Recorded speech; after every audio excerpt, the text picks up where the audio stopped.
Hey kids, welcome to Unit 5, Lesson 13, 14, 15, 16, 17, Hackathon. And this lesson is actually pretty neat. You've heard me say this many times in class. Even I struggle finishing some of these exercises sometimes. It's really hard to finish somebody else's code. Trying to figure out the approach and mindset someone else had to a problem isn't easy. At least for myself, I'm really much better at designing and working through my own stuff. And that's really what this project is about. It's about you showing me you understand traversals. You're probably thinking, well, Mr. Rhodes, what are all the details about this? It can't be just a traversal. You're right. We have this awesome planning document posted to Classroom. And I'm not going to go through this completely in this video. I just want to hit some of the highlights and the big requirements. The first, you have to have 3 screens.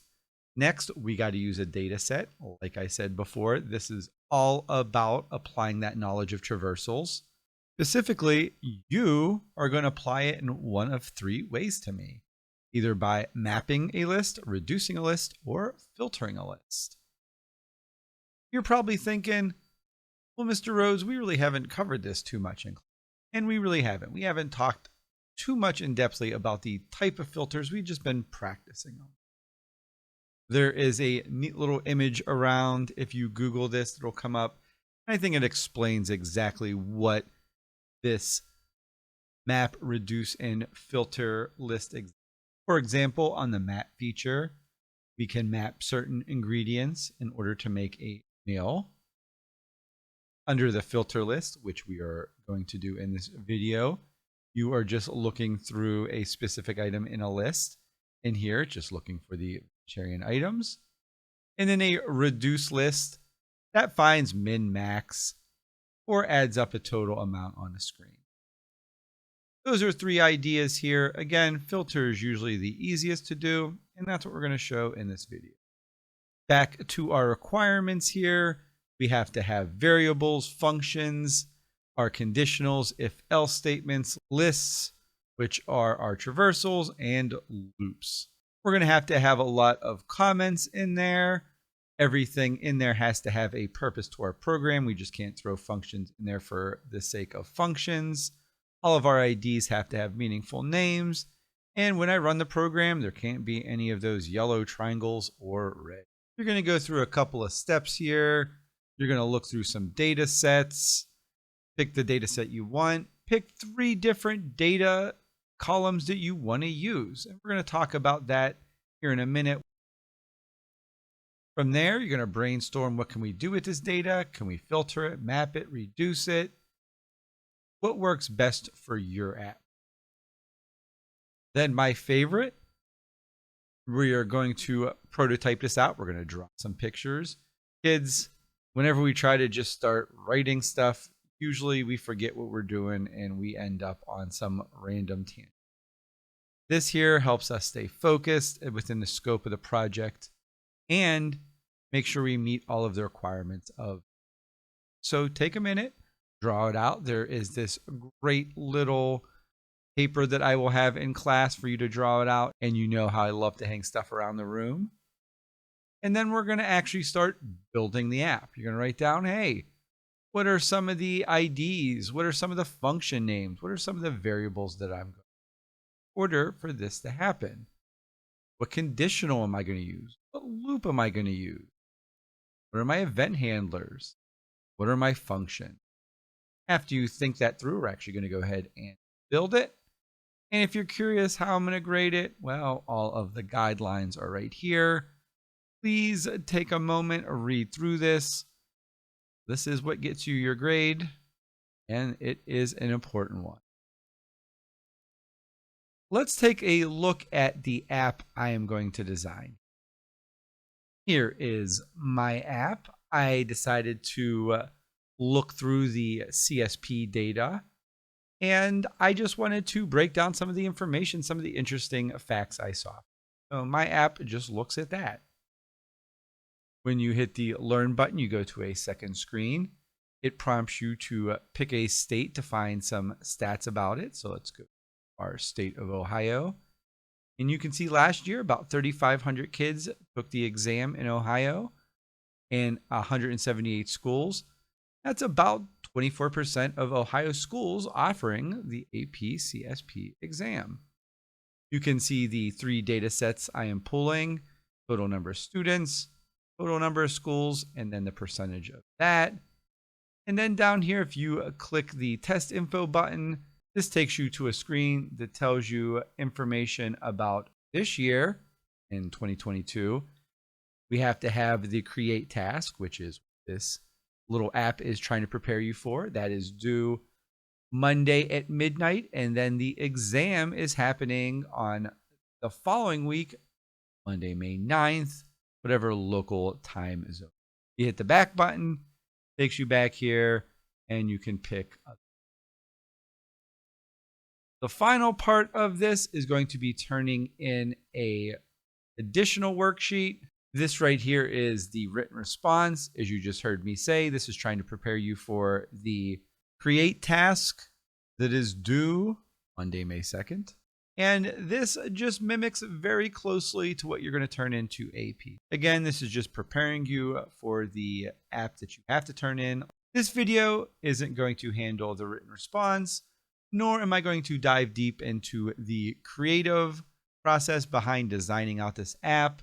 I'm just going to go ahead and jump. There will be a separate video just for the written response because it is really important. I would like to offer just this little piece of advice. I am a grader for the AP exam, and I cannot tell you how many times a student has turned in an amazing app but failed to turn in a written response, and you will not get credit if you don't have a written response. It is just as important as the app. So again, there will be a separate video covering that because it is that important.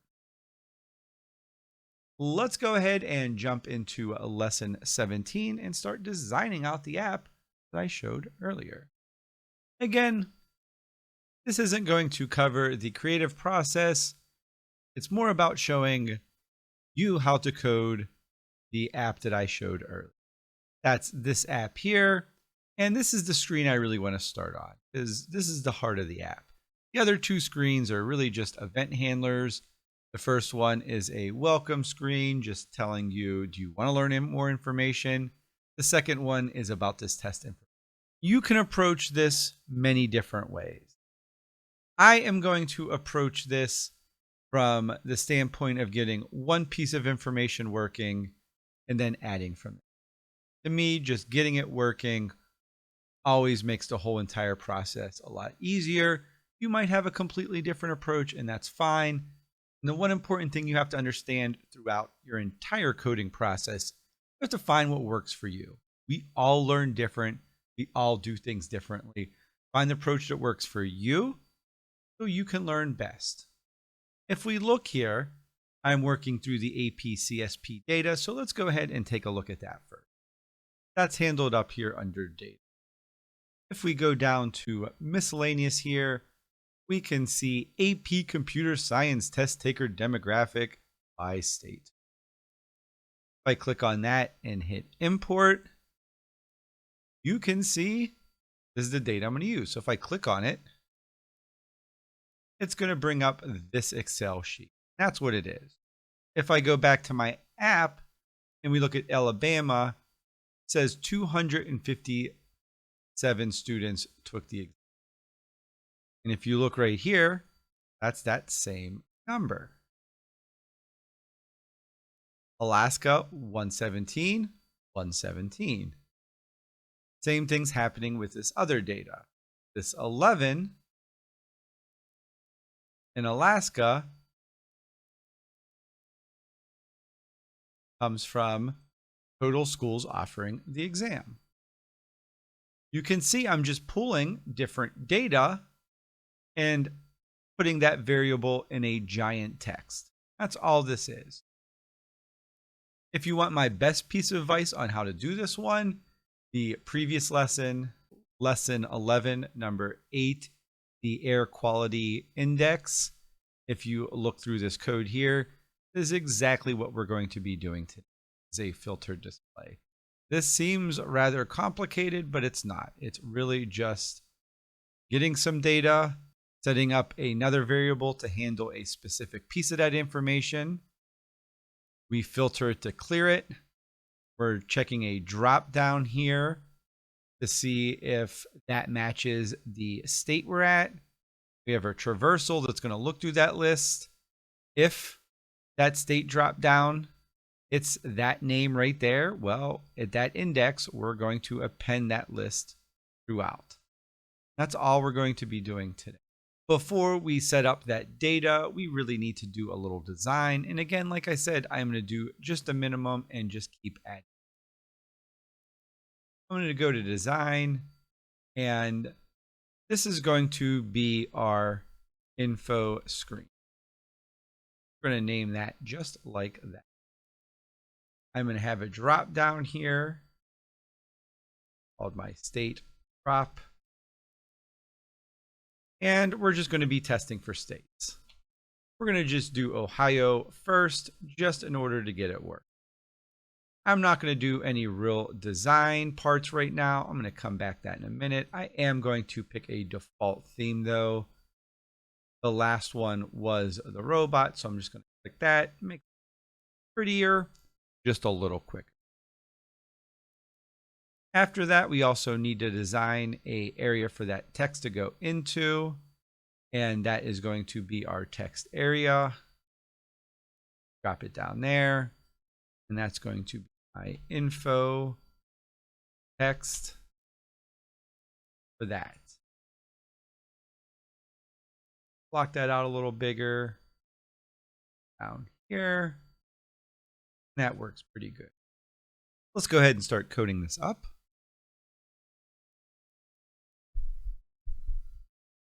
First thing I want to pull is just the name of the state. Whenever they drop it down, I want it to say blank amount of students in Ohio took the exam. That means I'm going to need a variable. And I'm going to go down here and just drag in variable X. And I'm going to call this first one state. Now the data we're going to get from this column right here. And if we click, we're going to choose that AP Computer Science test taker data that I just imported. Now all the way over here, and it's hard to see here, screen over, we're going to go down to my column, hit choose, and what I want to hit is state. And that will pull the state data from that Excel sheet. What I want to do here is I just want to go through the list of states, and when I hit Ohio, I just want to pull all of that column information for Ohio, and I can print it off. That's all we're doing. Now, we're not done yet. We created our variable to get the information. And remember, we can only do two things with our information. Store it, we can print it.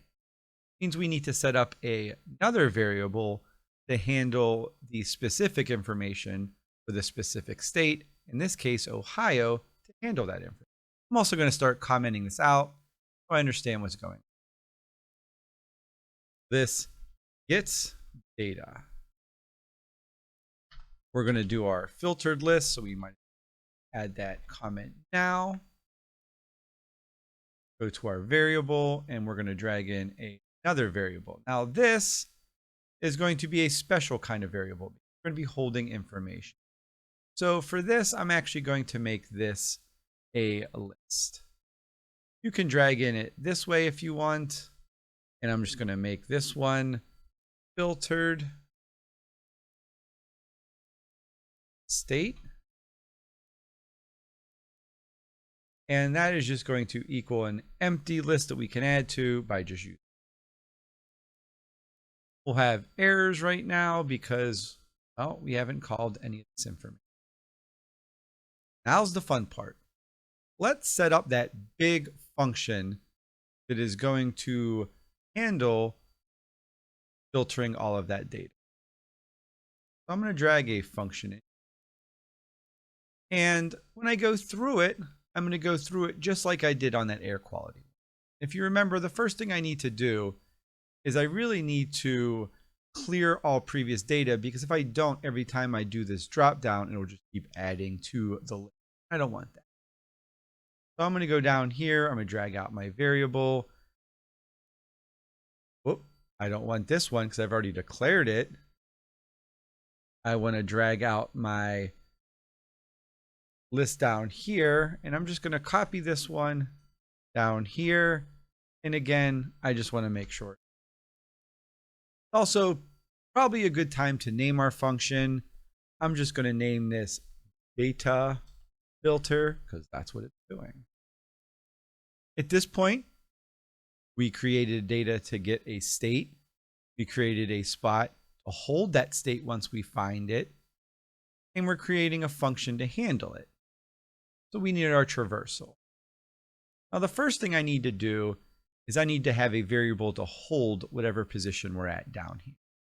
Whatever spot the user picks, we need to check that on our column to make sure we have the right information. We want Ohio to be Ohio. And in that way, we're just dragging a variable over here.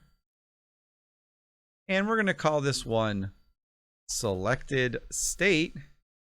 And that is just going to get the text of this box here, state drop down.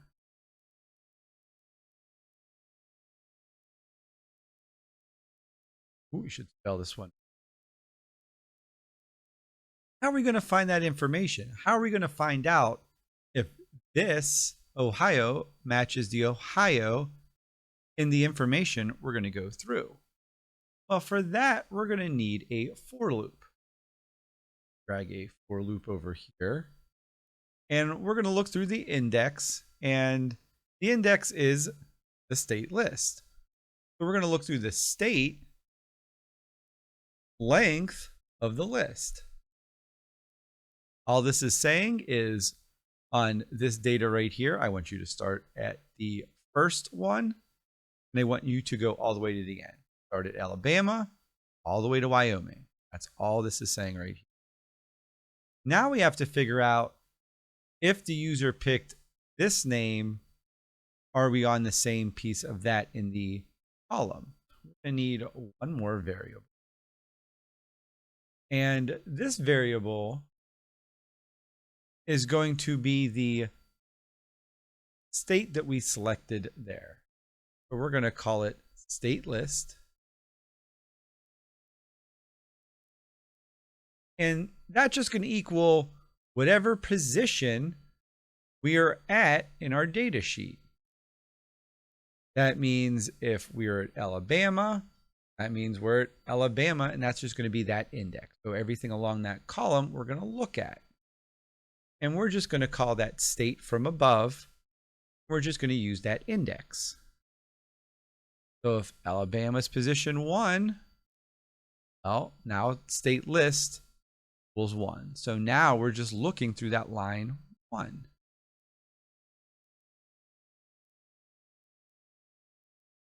And now that we know we're on that line, if we're there, we just want to say, hey, if that state list equals the selected list from above,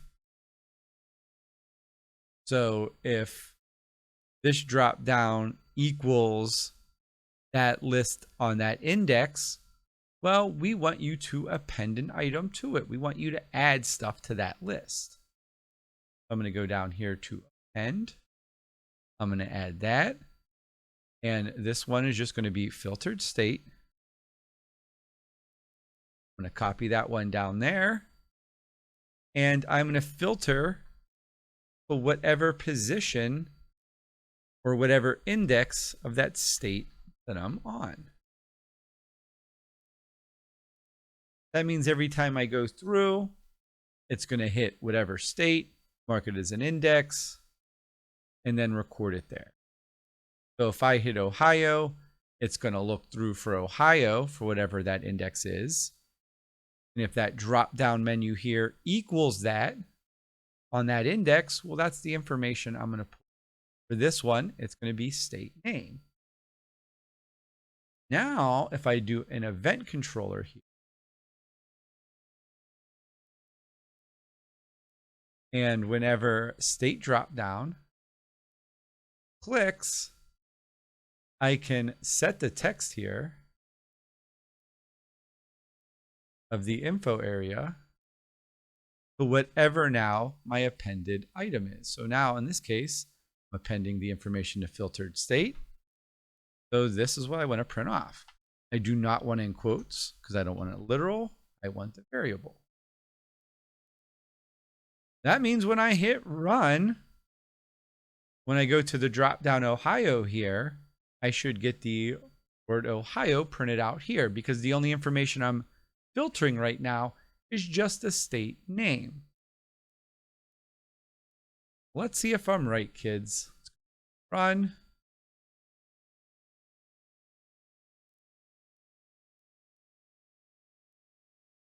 Whoop. Forgot to do, kids. We forgot to call a function. Let's go to functions.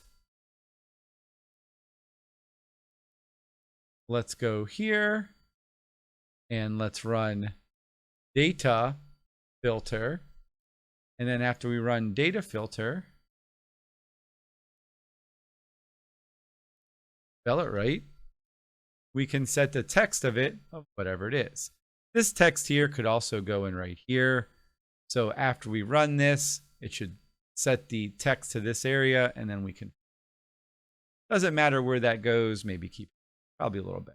Let's see it again now. At this point, if you look, you'll see Ohio's printing. We're also getting an error. And this is a common thing when we're testing. And it might bug you because you look through your code and you're like, everything's here right. I know it's right. And it's telling you, hey, text parameter value, this isn't a string. And you're thinking, yeah, it is. Ohio, the word, is a string. But think what this parameter is asking. Parameter is asking for a string to be put in. That means for this to really work, you are going to need to put some sort of text in. State is, then we'll concatenate like that. Now when we reset run and we change, you'll see the state is Ohio and our error is gone. This is part of debugging, and it can be frustrating because you're technically giving it the right input. It is a string input, but it's coming in as a variable, and a variable technically isn't text. Well, at this point, we're pulling data, right? Really, we just want to be able to look through now and see what other data we use. Let's use total AP CS exam. For this, I'm going to add another variable in here. So we're going to come over to variables. This one is going to be taken because it is the total amount of tests taken. Going to get our data. And over here, make sure you see it.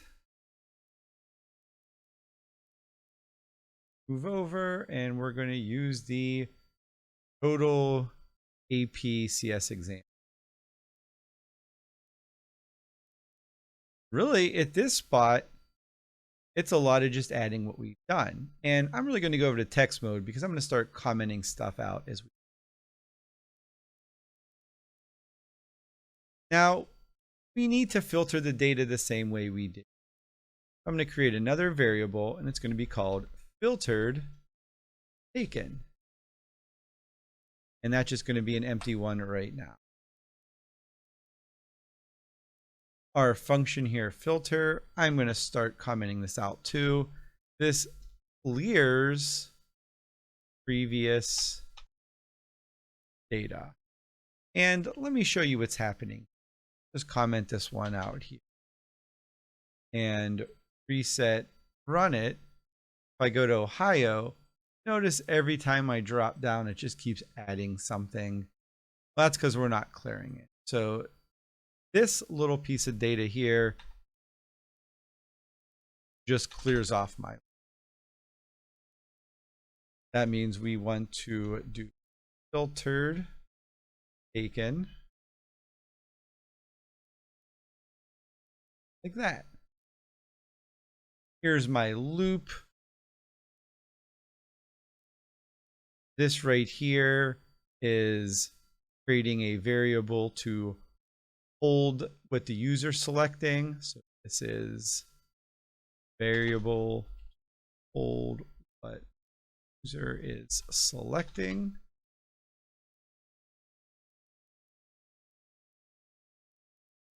This right here is the traversal. This is looking through everything.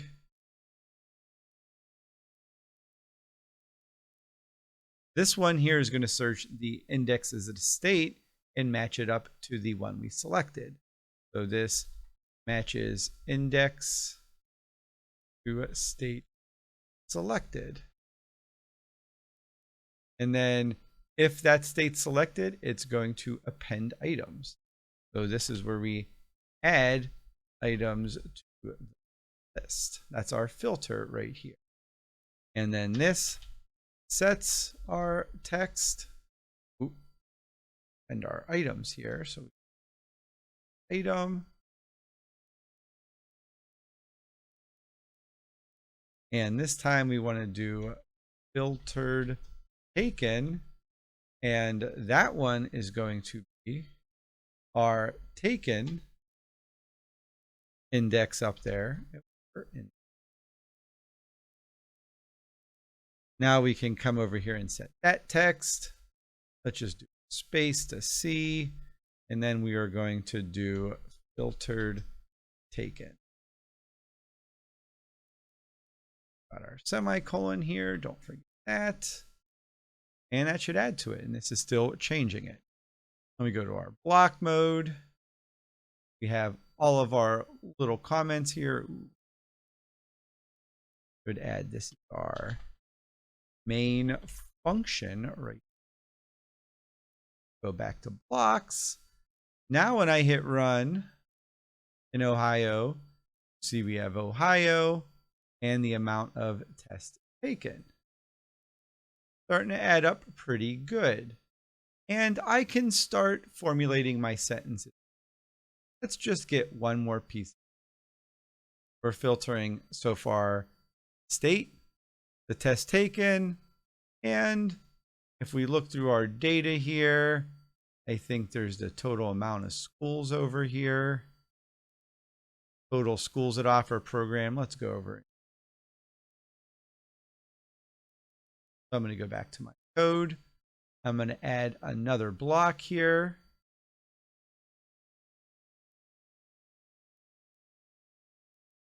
And this is, we'll call this offered. And we'll get the data put here. See what I'm doing. And the column we're going to do total schools offering the AP test or have a program. We'll do that offer the CS test. That's one right there. Let's go back to our text mode. And again, we're just going to add another filter. So now we're just filtered offered. And that's going to be a blank list. And if we come down here, we're just going to keep adding to it. Now we're just going to clear that data like we did before. So it's going to go through whatever index we're at. Now we have to just append items to that. Item. And we're going to add our filtered offering. And that's going to be whatever offered index we're at. Forget your semicolon. Come down here. We'll do another space and concatenate again and filtered offering. So now I should get that third number when we go through. Let's reset run. We have Ohio 3504178. If we go to our data here, go down to Ohio, double check our numbers, 3504, it. And then the other one was 178.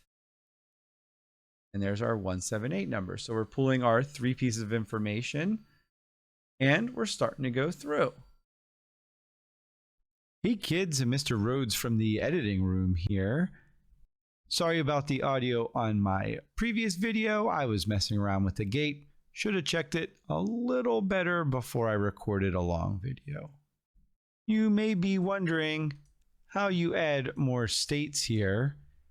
And I didn't go over that in my video. And I just wanted to take a second here and show you it's actually pretty easy. If you go under Design, go to the screen that you were on, and if you click on that box where we started, Ohio, let's add another state, New York, and let's try New Jersey. Now here's what I want you to notice. They have to be spelled exactly like they are on that list. So if I go to my code here and hit run and go to New York, you'll see it'll pull up New York's data. Now if I go to New Jersey, you see it will not. If I go to my design,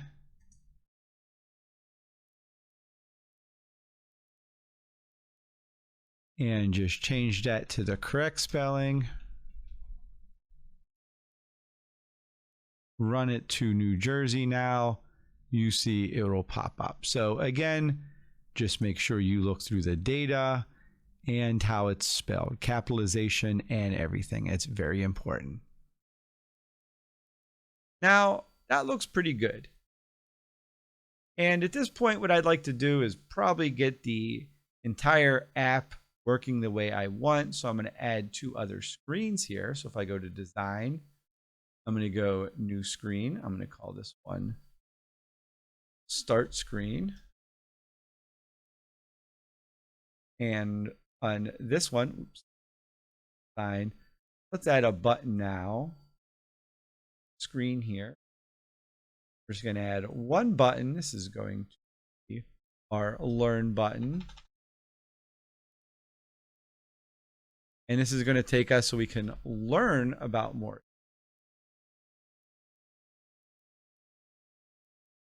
And this screen, we want to be our start screen, right? So we're going to make this our default. That means every time I hit run now, it's going to take us here. It isn't anywhere. We have to go down here for our event handlers.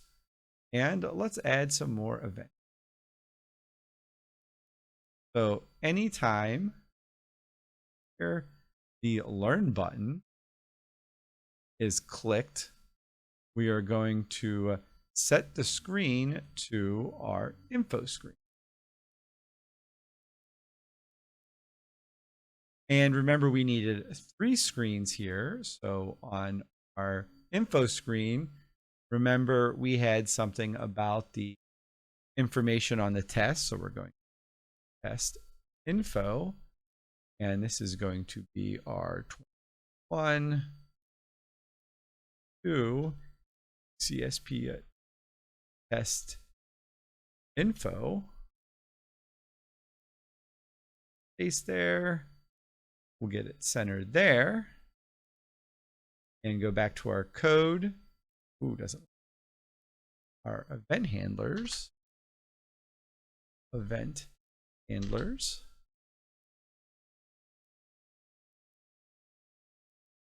Go back to block. And now when we hit that same test info button, we are going to set the screen. Ooh, we didn't do a new screen there. I have to make a new screen and the back. So our back button. back on this one. And this screen is going to be our test info. Test right there. Now go back to our code. We hit test info. It should take us to the test screen. Then, of course, from our test screen, so if we go test screen here and we go to our back button there, it should take us to our info screen. Let's see if I got that right. Learn. That takes us to information. That takes us here. That takes us back. So that works through it. Really, the rest of it is just making it look like the project we had before. And I'm not going to go through the design, the parts, or anything else. That's our 3 pieces of information, our 3 pieces of data. And I'm going to let you go through and pull the rest or add to it as much as you like. And honestly, you could substitute any data set for the AP data set and it would work exactly the same. I'm going to have the full code down in the comments section. So if you want to look at it, remix it, play with it, and really dig through my code and my design, you can. As always, kids, if you have any questions, please let me know. I hope this was helpful in you designing out your own app. I'll see you on the next video. See you later, kids. Bye.